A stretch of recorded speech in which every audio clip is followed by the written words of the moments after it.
Over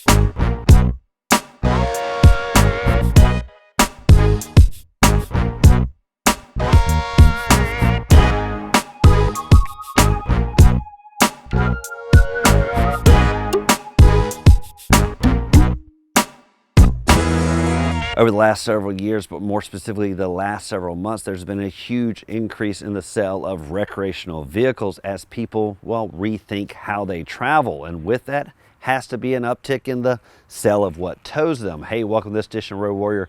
I'm your host, Grant Roberson. Now, I myself have debated, well, the recreational vehicle side of things, basically wanting to have that travel trailer on site so I can, well, on a whim, go where I want to. And having a vehicle that can get me there is most important. Now, this vehicle specifically is the 2021 Chevrolet Silverado 2500 HD Z71 package and has a modest power plant in the hood, which I'll get to in just a second. But at the bare minimum, it has the towing capability. Now, yes, I know it can get the job done, is a workhorse, but it's not all about, well, work. It's also about the play and getting out and having fun. Now, what I'm referring to is, well, putting the toys there at the back end. Now, when you go to the recreational tow vehicles, well, there's tons of options. You have the lightweight model single axles on up to the fifth wheel. And when you present this at those dealerships, well, they're going to give you the lay of the land. Pretty much you can have your pick of things, mainly because, well, it's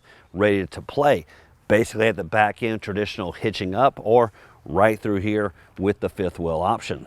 When you start talking about towing something, you got to think overall footprint, because if you're a novice behind the wheel of this vehicle as it sits, when you couple it up to something, well, you're definitely going to white knuckle it, because by the numbers, this is a big offering just as it is. Now, by the numbers, the wheelbase around about 158 inches, but the big number is overall length, just shy of 21 feet. And you can see when you, well, connect up to something like a trailer that's 25, 30, 35 feet, that's going to be a huge footprint on the open road, or, well, more cumbersome, even the back roads.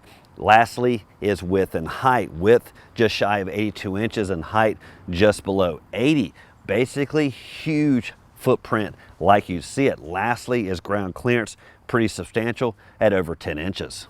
Now, before I make this vehicle all about the towing, let's talk about some other design features and creature comforts. First off, looking at the profile. Now, this is the crew cab model, the best of all worlds, because, well, when you go traveling, you're probably going to make it a family fare, so having comfort in here is job number one. Now, what you're going to see again with the ground clearance, one thing that has to be standard is right here, because again, even with my overall height, I did find myself using that to climb inside, because it is a substantial drop down when you're in there. Now, what you're also going to see is huge side mirrors. That's going to be very helpful, of course, when you're towing, but just again, the size of this vehicle, it is needed. I'll show you some other nice features that allows this vehicle to, well, light up the night. As for design, trucks from the old days with the step sides and the curvaceousness, well, you could say things of lipo-suctioned up, basically tight body lines around the haunches, even kind of a high-waisted look here at the front end. No real midline down the side, just a little bit of boxiness here above the four corners, and of course the rubber cladding to protect from scratch and dings, because this vehicle certainly will go off-road. Now, one area where you'll find that's not created equal across the truck industry is ingress here at the back end, really with just each manufacturer kind of doing their own thing. But what I like here over at Chevy is they, well, have a little bit more attention to detail, most notably here with this side step on the rear bumper. Other manufacturers just going plain Jane, not operational at all. And as we know, when we lay this rear tailgate down, this traditional step here at the back is just made obsolete. So this is certainly going to help naturally giving you great ingress. Another point is right here, almost at the middle, nice side step. Some other vehicles we've seen where this is kind of a hydraulic one that flips down. This one always being in place, again, just helpful, because what's going to happen when you get into the mud and the muck, this is going to be caked on with mud, and do we really want to, well, mess up our nails by getting in here? No, so having it there in place all the time, again, just makes it just an easy, nice step inside. Now at the four corners, you're going to see a little bit of a contrast here on the Silverado compared to some of the competition, going with a glossy black rim versus some of the matte finishes we've seen as of late. But either way, the trend across the truck industry really is this darken accent, smoky look at the four corners versus the throwback Thursday bright chrome we're used to in the truck industry. What you're also going to see here is 275/70s wrapping an 18-inch wheel. Just like when you're trying to get the job done, that doesn't always happen during the day. Sometimes it falls into night. And well, when you're traveling with your tow toys, sometimes you happen to get to the, well, campsite at night. And what you want to be able to do is, well, light up the darkness. And what's great with the 2500 HD, it certainly does that, and easy enough with one press of a button. Now it's going to be found over on the dash, and once you press it, pretty much the perimeter lighting lights up, the cargo lamps, the cargo bed, and the ones found here on the mirrors. And if you can tell, basically as you can move this back and forth, this angles forward on both sides as well as one here on the back. Now these do articulate in with the press of a button, or in some cases you can break it away if you need to, and then you can just simply angle it up. But the best part about it is this really lights up the night and again makes things so much easier. Now when it comes to towing capability, it is all about the power plant, and on this 2500 I will give you a hint, it is diesel, pretty much delivering the full capabilities here at the back end. Also means you have tons of options when it comes to your camping preference. Now you can go conventional or gooseneck fifth wheel, equal numbers when it comes to both, about 18,500 pounds of towing in either manner. As for payload, around about 4,100 pounds. Now I mentioned about lighting the night up, and just to give you a reference, there are about 6 locations here at the back. That's 1 in the cargo, 2 at the top back end here, 3 on the side mirrors facing this way, 4 facing that way in the mirror, 5, and of course the front headlights and lower lights, that would be 6. Pretty much giving you a great surround lighting of this vehicle. Next is the camera equipment, about as equal, pretty much with the surround view as well as the backup camera and the camera up here on the cab. Really, again, just making this vehicle feel so much more scaled down. Now, as for ingress, again, non-traditional with these great niches here on the side, traditional with the typical step, but again, with about 10 inches of ground clearance, this is going to be a hefty get up and go to get in this vehicle. Lastly is what you have when it comes to the rear tailgate. No longer is it a banging affair, but more, well, advanced to be expected. Nice electronic release, just press it, eases down into place. If your rear tailgate is a banging affair, well, you got to get with the times and get something a little bit more ease like this. Now, spray in bed liner, certainly the old drop-ins are long gone, and you can see just ton of usable space. The inner wall pushed about as tight as it could to the outside, again giving us about as much compartment space as you can. As for tie downs, I'm going to find the traditional at the 4 corners, but what I like is kind of this upper tiers on either side in 3 different levels, as well as over here. Now, anytime you're trailing, it's all about the connectivity, not just about harnessing it up to the rear hitch, but also the power that goes along with that trailer, the lighting, the braking, or what have you. Now, that's going to be found here on this lower portion, but up above, you also have 2 points of connection. And what that's for is the optional trailer Camrying system that allows pretty much the trailer to be somewhat invisible. Now what you do is you connect one of the wiring to one portion. That's going to be a camera that's affixed on the inside, let's say of the cargo trailer or the travel trailer or whatever. That's going to let you see what's going on. Let's say you're pulling some horses, you can put one of the cameras there so you can constantly keep a look at what's going on. The other one actually is run to the full back side of the trailer, a camera mounted right there. That allows you to pretty much see behind the trailer. Now think about a big recreational trailer that you're pulling, you certainly can't see through it. This camera pretty much allows it to mount to the back, and pretty much you can see what's going on. When it comes to ingress, smart key system to be expected, nice and small, has great operation, lock, unlock, remote start, and the release there for the rear tailgate, because of course that does lock up. Now what you're going to find for ingress is an access button at the front doors only. Pretty much means it's a 2-step process. You've heard me talk about this as of late. This button needs to be at all 4 points, because you have it at the front doors, you have it at the rear tailgate. Why not do it here? Because, well, that means it's a 2-step process. On a rainy day, press here, press again. Now you can gain access. Again, you can interact with the key fob, but if we're right here, why not? We'll just make it all the way around. When it comes to grille warfare here on the big red, certainly your attention goes right to the center, but it is quickly gobbled up on the outer side by the headlight appointments. And this is both a good and bad thing. And I've talked about this before, basically across the truck industry, the power that is illuminated from the headlights up front, basically almost to a blinding degree. Now what I'm referring to is on the open road, tons of lighting casted down, but for the oncoming traffic seems to be somewhat blinding. And I've seen that mainly because of the amount of lighting that is up here. Really a vertical approach across the industry versus the old traditional horizontal.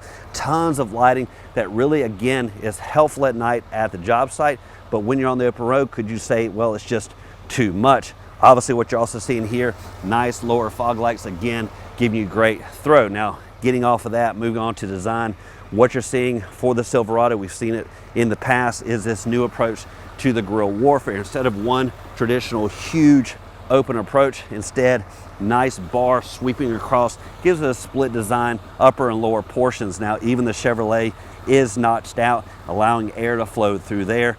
And of course, here on the diesel with this upper scoop. Other appointments, body color all the way around, nice huge grab bars, hooks up front, glossy accent down below, but really nice overall design with the headlights probably taking first notice.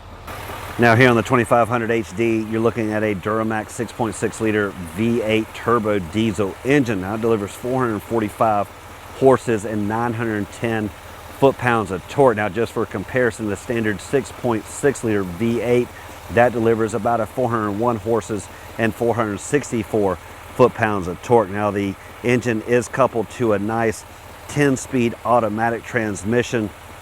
Now one thing I like about diesel under the hood, besides the fact that you have great tow capacity, is, well, the refinement that it also delivers. Now with it being such a workhorse under the hood, it doesn't remind you of that at every, well, idle. Pretty much nice and quiet and refined. You can also carry on a conversation with it in the background. Now also what is awe-inspiring is what goes on the inside of the crew cab when it comes to spacing. What you're going to find is around about 44 inches of legroom up front. Barely a difference here in the back, around about 43 inches, pretty much making it a nice equal comfort all the way around. And of course, with the great overall height, well, it's going to be a nice flat flooring there at the back, so it's pretty much great creature comforts all the way across. Now for backseat drivers, you're going to find a standard bench, though I would say the comfort is above standard because it's nice and cushiony and enveloping. Basically individualized attention on the outer side.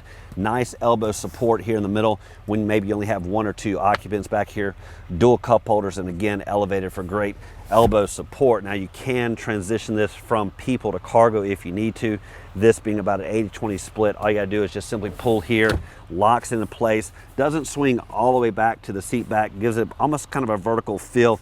And what you're going to see is a little bit of compartmentalizing right here, can kind of keep gear in. But what allows is for this space right here to hold bigger items. And obviously with this overall height, you can put great sized items in here that maybe can't handle the weather that may be happening. Now to get it to go back down, just simply give it a tug and goes back into place. Another great storage area is in the seat backs in the form of this little hideaway. What you're going to find is a fairly small area, but again, it could just be places where you keep things that stay in the vehicle all the time. Now front center on the dash, you will find a nice infotainment system, and I like General Motors setup because they're real easy to use and nice and colorful. Now surprisingly, the competition is going almost with a full touchscreen all the way down the bottom, putting these manual controls in the form of a digital setup. Now General Motors doesn't do that here, and well, one thing about that is if this should fail, the good thing is you can still use the manual controls, so kind of keeping the two hemispheres separate does make for, well, kind of a fail-safe. Now looking at the controls, real easy to use, nice symmetric knobs here, pretty much no clutter in buttons, all the buttons again pretty much being housed in the infotainment.